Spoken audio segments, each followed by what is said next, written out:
fire continue to burn out any trace of cancer from the body of Teresa Gardiner, my mother. Hey YouTube, Film Geek here, and today I'm talking about The Color Out of Space, 2020 film starring Nicolas Cage, directed by Richard Stanley. This movie is, oh man, for lack of a better term, weird as hell. This is one of those slow burn films. Strangely enough, I did not plan this in any way, shape, or form. This is from the same producers of the film Mandy. I also reviewed Mandy here recently. I didn't even realize that these were done by the same producers. It's just a coincidence, to be perfectly honest. Color Out of Space is based off an H.P. Lovecraft short story. This is the first actual adaptation of any of Lovecraft's works. Now, he has influenced other films, like In the Mouth of Madness, even the Ghostbusters. But this is the first time that one of H.P. Lovecraft's stories is actually being made into a movie. And this is based off of one of his short stories that's out of Call of the Cthulhu and other weird stories. Nicolas Cage plays Nathan Gardner, a farmer who lives out pretty well in the middle of nowhere. And then one day, a meteor crashes into his property, and a strange purple glow starts to happen. One of them is infected by this meteorite in some different way. I really thought this movie was going to be more focused on Nicolas Cage, but it actually ended up that it's pretty well focused on all of the characters evenly. What were my feelings on this movie? Well, it's a great movie.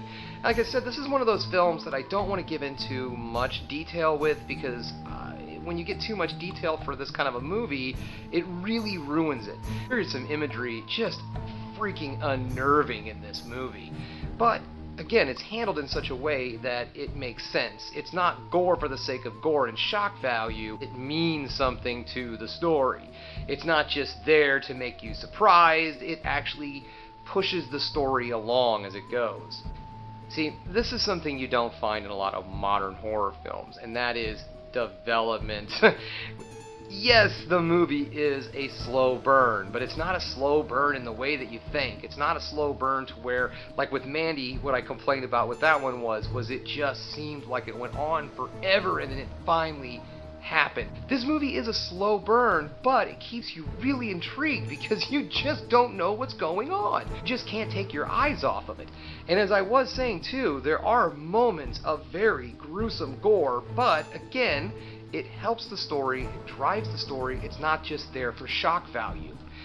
So at the end of the day, I think this is definitely a movie that everyone should see. It is a little bit of an acquired taste, I really think so. I think a lot of people might be turned off by the weirdness in this film, but I mean, it's really just a well-shot film. The acting is great, and it's a kind of horror movie you just don't get to see much anymore. Go ahead, go out there, check it out. It's available right now on Blu-ray and Blu-ray DVD. I don't believe that it's on any streaming services that's free. I looked around. This movie just came out before all of the craziness in the world.